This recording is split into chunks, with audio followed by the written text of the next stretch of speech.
they'll be a fun team to watch. All right, now, Paul, you sent this out. The doors are opening for the NCAA to close in on NIL violations. Dr. Susan Elza, who's now the chief of staff for Matt Rule in Nebraska football, former longtime part of the UIL and ran it for many years. She'll join us at 5 on her newest chapter in her career. So the NCAA, how are they going to do this? How are they going to crack down on NIL violations? One of the new things, other than hiring different people to kind of run the investigations arm, which they have, and have new enforcement people, which they do, they are going to now employ a strategy that is essentially, if there is hearsay or conjecture, they will put it on the accused school of that hearsay conjecture to prove that it's not true. For example, the rule is that you're not supposed to do anything with anybody until they're on campus, right? It can't be used as a recruiting inducement, which we know that's been completely flaunted and no one cared about it. So if you have a Jaden Rashada situation where he clearly negotiated with these people before he ever got to campus, then now they can say, look, here's the conjecture, here's the, what is out there that, this collective promised Jaden Rashada $13 million before he ever got on campus.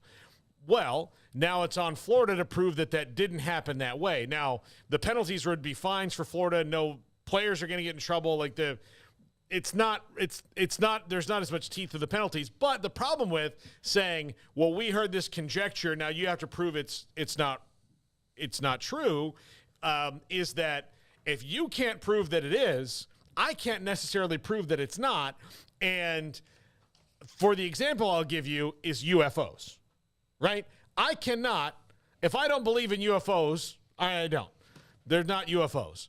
Well, I can't prove that there's not because there's no way for me to go into space and find that there's not UFOs. There's also no way for you to prove that there are UFOs because you don't have one that's crashed in your yard. So again, you're kind of at this paradox of prove that it's wrong. Well, these are just going to hang out there. So eventually, where's the NCAA going to wind up? When they start accusing people and can't prove things, back in court. Yeah, and that's why that with Dr. Livingstone and the Transformation Committee and the newest president and all that, that's why they're trying to get Congress involved, which we know is a Hail Mary, but at least they're going to try to see if that can happen. They're basically just going to roll with circumstantial evidence if it's there. This is not going to be like the NCAA has to prove it. Florida and Jaden Rashada, in that case, that's, or Miami or whoever you want to throw under there that might be under the auspices of the NCAA, they're not going to have to sit there and prove that this occurred. What they're going to make happen is the school has to prove that it did not occur, right? It's not that they have to prove that it did. It's that you have to prove that it didn't. And that's not what it has been. That's been the complete opposite. The NCAA has been toothless and hasn't been able to prove because there's been uncooperative witnesses.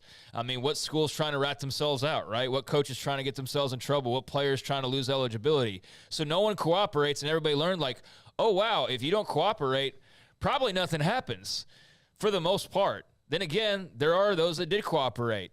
And, the Baylor case was very high profile, and Baylor cooperated, and in the end, that didn't turn out to be at all what people thought it was going to be. That's largely because everybody was too stupid in their opinions, I'm sorry, but they thought that there was some level of legislation that the NCAA had they never really had. From day one. Yep. Everybody was wrong about that, tried to scream it, but no, whatever, that's a whole other thing. And so that ended up exactly how it was destined to because of the rules. But now, if it were to happen in this case, I think it would be a lot tougher because now instead of them saying oh, well, we have to prove that you did this, even if you don't cooperate or not, now they can just say, prove that you did not do this. And whether you want to cooperate, you have really no choice. You're going to have to cooperate, basically, is what they're trying to in so many ways accomplish. So, yeah, it's basically just reversing the onus and making it less about them having to solve it and prove it and have fingerprints or whatever DNA evidence and everything that you're solving a crime or something. Now they're gonna be like, you committed the murder, prove that you did not commit the murder to us. Yeah. We're not going to prove that you did. You're going to prove to us that you didn't. And so we'll see how that works out. But, yeah, legislation seems like it will be involved because I don't think schools are going to stand for that. But I don't know all the logistics into, like, what's enforceable and what's not. Well, I got a quote from that. John Duncan, the Vice President of Enforcement, Craig. We've now got legislative authority to bring that allegation and put that burden on the institution to prove that it's not a violation. What legislative authority is he talking about? Well, I mean, they've changed some of the rules, but again, at the end of it, like, you are going to wind up in a legal argument because, like I said before, and I think Eric said this, it's the null hypothesis in that if you can't prove something happened, that doesn't mean that I can't prove that it didn't. You know, like, there might not be.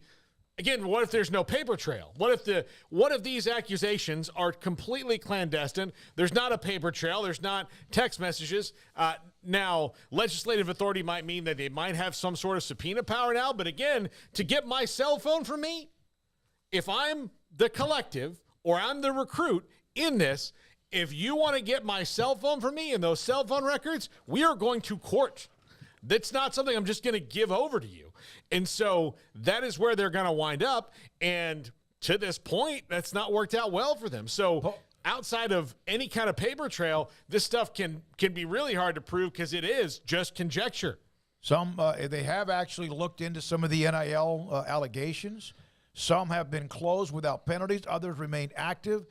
There was this also, and this is the case as well, is that you might get somebody that is willing to say something, and then all of a sudden they disappear, whether it's a parent or whether it's a runner or whether it's a student athlete or whatever, which that's even the case in crime situation. Yeah, they can't do anything to most of those people anyways. No. I mean, the player, the school, but the agents, they're not going to have the authority to sit there and go, penalize a bag man.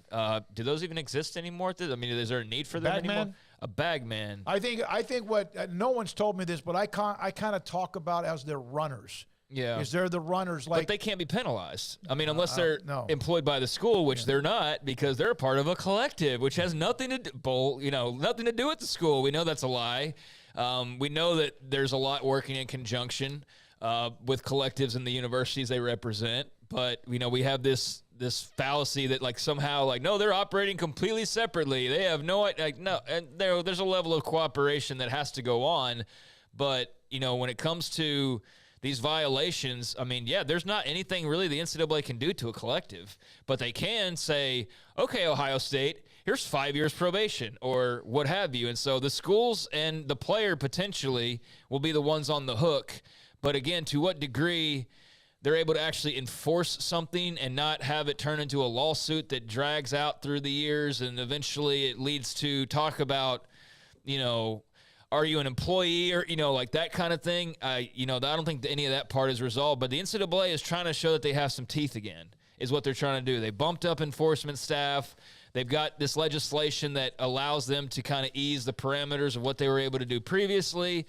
So they'll be able to act in a more aggressive way, and it sounds like they plan to. But, yeah, I still don't know what actually can they enforce and actually make happen ultimately. That's the big question for me. At least they can hover. And, again, that doesn't mean people are going to stop because in the end they know you can't do anything about it. Go ahead. Yeah. If you have the little Uncrustables, right, Smokey? I had one. I ate one. Yes. Okay, you ate it. But, like, say someone in this room ate it and took it. And the only evidence that you had of that was the wrapper. But you can't subpoena our fingerprints. You can't, take any kind of, like, swab to see if there's peanut butter and jelly residue in my mouth. Throw all of you to the ground. Yeah, but, all these things. So all you would have is somebody here ate an Uncrustable. Okay. Well, they're the only ones that were in the room. But again, no, I'll figure it out. And then again, I can't also prove that I didn't or did. So, by the way, Texas now leads the Big 12 men's basketball standings at 7-2 because Kansas beat Kansas State last night. TCU beat West Virginia. So after the early part of the week, they are 7-2, and everyone else 6-3 or behind them at that point. All right, when we come back, for the longest time, the director of athletics